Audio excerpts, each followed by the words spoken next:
In this video, I'm going to share my honest, realistic advice about self-publishing low-content books using the Amazon KDP platform.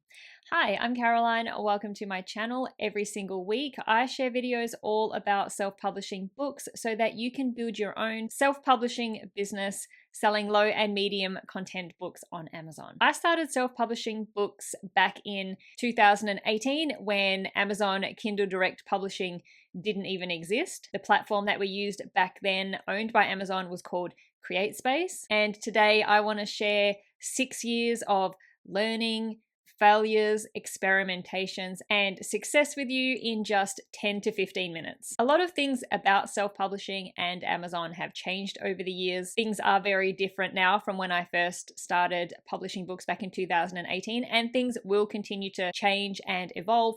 And I think the low content book space on Amazon keeps getting better in terms of the quality and the professionalism of books being sold there, and also in terms of how Amazon has been starting to put guidelines in place specifically for low content books to make sure only good books are available to customers. And so, first of all, for my first piece of advice, the days of publishing hundreds of duplicate books are over, and we are in the era of quality over quantity. Back in the day, low content books were not really managed at all by Amazon, and people would come in and they would publish hundreds and even thousands of low content and no content books, all with the same interior, and they would just change out the covers. The covers themselves would all be very similar, just small changes between each one. Books like notebooks and journals were very easy to do this with, and also books like logbooks, which all have the same interior. Every single page inside of the book is the same, but once you have created that interior, you can then create hundreds of different covers very quickly and very easily. Let me show you an example. I came across this publisher, Etheric Paper Publishing, which is publishing logbooks. And it isn't any kind of specific logbook, it's a very generic logbook. It just has some lined grids within it, and every book's going to look the same inside. Every cover looks the same. They've just switched up the covers. So the covers are all exactly the same, just with different colors, and they've just published a heap of them. Same with the accounting ledger book, all exactly the same, except they've just slightly changed the covers with the color using different designs like these different marble design. And although this particular self-publisher hasn't got a heap of these books, a few years ago, people would publish thousands upon thousands of books just like this, pretty much exactly the same, just some different colors or a very slightly different cover. And as you can see, these books aren't really selling. They have really high bestseller ranks in the millions, which indicate these books hardly sell at all. Another one that I came across, this was really popular a few years ago, these notebooks or journals. This is just a plain lined book on the inside, but the cover is just a girl. And they also did these with just a boy, and it's just a girl who loves. And then you would pretty much go through every possible hobby that somebody could possibly like, and you would do basically the same design but for a different thing. So just a girl who loves horses, just a girl who loves zebras, just a girl who loves ostriches, just a girl who loves cows, and so on and so on. And people would do this hundreds and hundreds of times over. And again, these books are not selling. They don't even have a bestseller rank. And this was around this time, the 2020, 2021, this was sort of the thing to do with low content publishing. And that is why it sort of built that reputation as being a really easy get rich quick type of business, where you could publish these books with no thought whatsoever to the design, the quality, whether it was even something customers wanted. And a lot of these books were not even nice looking or high quality designs, but because there were not a lot of people back then publishing low content books, there wasn't really a lot of choice for customers. And self-publishers, people who started these types of low content book businesses, actually made money doing this. This no longer works. Amazon does not really allow you to publish bulk amounts of books with duplicate interiors anymore. And also Amazon's customers are always looking for better, higher quality options than what used to be available. Focus on creating really high quality professional books and really take the time to make them the best books that you could possibly make, rather than trying to sell poorly designed books that you've just slapped together without any thought to whether a customer will actually like it or not, just with the hopes of publishing so many books, hopefully one of them would sell. Next, fail to plan means planning to fail. You may have heard that quote before. It applies to many things in life, but now more than ever, it applies to your self-publishing business. How do you know what you need to do if you don't know where you're going? I'm a big fan of reverse engineering. Start with thinking about your goal. What do you want to get out of your self-publishing business? Is it a monetary goal or is it a lifestyle goal? Start from there. Let's say that you do have a monetary goal, and that is that you want to make $100,000 per year from your books. And then you need to figure out how many books you need to sell each day or each week or each month to make that amount of money. Once you know this, create a plan for how many books you want to publish in order to reach your daily or monthly target. If your monthly target is that you need to sell 500 books a month, do you want to sell one book 500 times in a month, or do you want to spread that out over 10 books and sell 50 of each of those books each month? Once you know this, decide what niche or what types of books you are going to create and start to plan out exactly what each book will be. So for example, let's say you think that you will need to create and publish 25 coloring books to reach your goal. You will then go and make a list of 25 different coloring books you are going to create. Next, you will create a schedule for how long it's going to take you to create each of those coloring books so that it fits in within your timeline for when you want to reach your goal. Come up with a set of daily steps you are going to take to be able to create each book in the time that you need. So you've gone from having your big end goal, which is that big monetary goal that you want to make by the end of the year, and you've broken it all the way down into actionable daily steps that you can take to get to that goal. Doing that makes it seem so much more manageable, a lot less overwhelming. And doing this from the very beginning before you even start to create or publish anything will give you an absolutely clear outline of what you need to do to get to where you want to be with your self-publishing business. Now, you might not like my next piece of advice, but your design skills are not good enough. Seriously, outsource your book and or cover creation. I know that this might be hard to hear and you don't like the idea of having to pay someone to help you create books, especially if you do not have a lot of money to spend, but trust me, it will be money well spent. I did share a little bit about this in a recent video, so I won't go into too many examples, but let's just quickly take a look at these two books and we will compare the covers in terms of the design, the professionalism of them, and whether they meet the current trends and expectations of the niche. So we're in the coloring book niche and we have this zoo animal coloring book. It was published at the end of last year. Just by looking at it, it is not the most professional looking. And then if we click on over to one of the better selling coloring books in the niche, we've got this Girl Moments Cute and Comfy coloring book. You can just see the difference in how professional the cover looks. This one, you can tell that it was not designed by a professional graphic designer, and unfortunately, that's what it needs to look like to be able to compete with the books that are selling on Amazon. So in terms of the actual quality and professionalism, it just doesn't match up to the best-selling coloring book. Also, it's not following the trends which are so popular right now, which is the square-shaped coloring book that everybody is publishing, and that is what Amazon's customers are buying. It has stuck to the rectangle type of shape. Now, I'm not saying that is not going to sell because it's the rectangle shape, but picking up on the trends and what customers really want at a specific time is very, very important.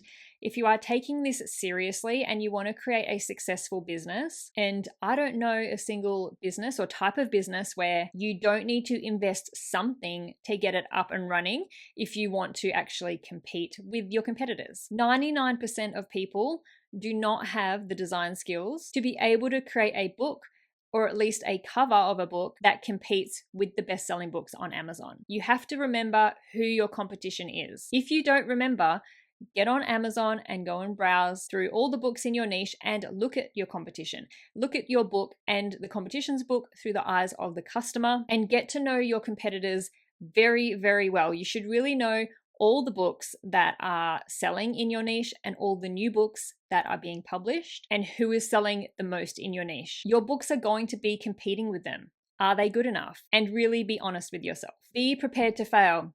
I'm sorry to say, but your first book is not going to be a bestseller. or your second, or your third, and probably not your fourth. In fact, just forget about trying to create a bestseller at all. Focus on creating a brand where you can publish lots of related books under your brand and then just expect them to do pretty average. This might sound like a bad thing, creating just average books, but I'm not talking about average in terms of quality. I'm talking about average in terms of sales. And remember, there's always more than one way to reach a goal. You can create just one book and spend all your time and all your money on marketing until that one book has made you $100,000 per year and continues to sell that much year after year. And there's no guarantee that you'll end up with a best-selling book and reach that goal, even if you do throw a lot of money at marketing and advertising. Or you can create a range of books, build a brand, build a good reputation with Amazon's customers, and you could have a series of books that just do all right, but they sell consistently each month. And when you do add it up at the end of the month, you find that you've reached your goal. This self-publisher is called Jennifer L. Trace, and they have a range of activity books for kids, and none of them are bestsellers, but a lot of them are doing okay. They sell consistently every month, and each of them is making maybe a few $100 to $1,000 per month in royalties. So this person is probably making a full-time income from these books that are doing just fairly average in sales.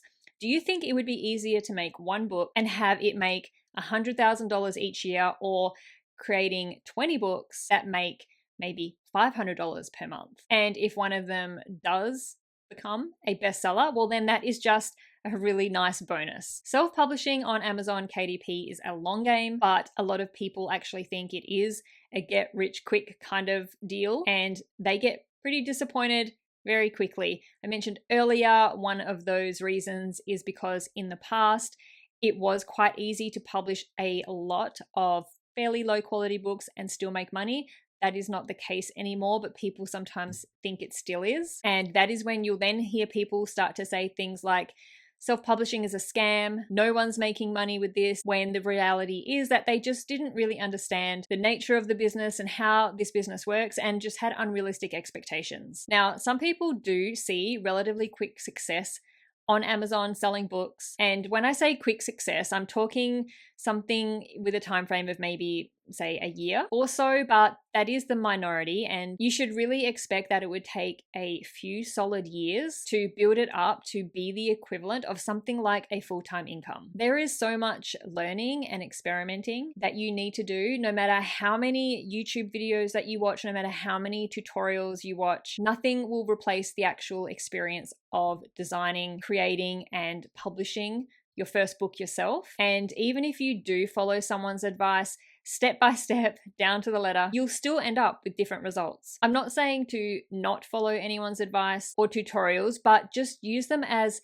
a stepping stone or a starting point to get started. And once you do get started, you'll find your own way of doing things, your own way to run your business, your own way to design and create books. And this all just takes time. Then you have to take into account how people are going to find your books so that they can actually buy them. This doesn't happen overnight, but with consistency and persistence, it will happen. So don't quit your day job yet. I feel like there's a bit of a trend right now. I've been seeing it a lot on social media, where I'm seeing people literally just flat out quitting their day jobs to work on their online side hustle.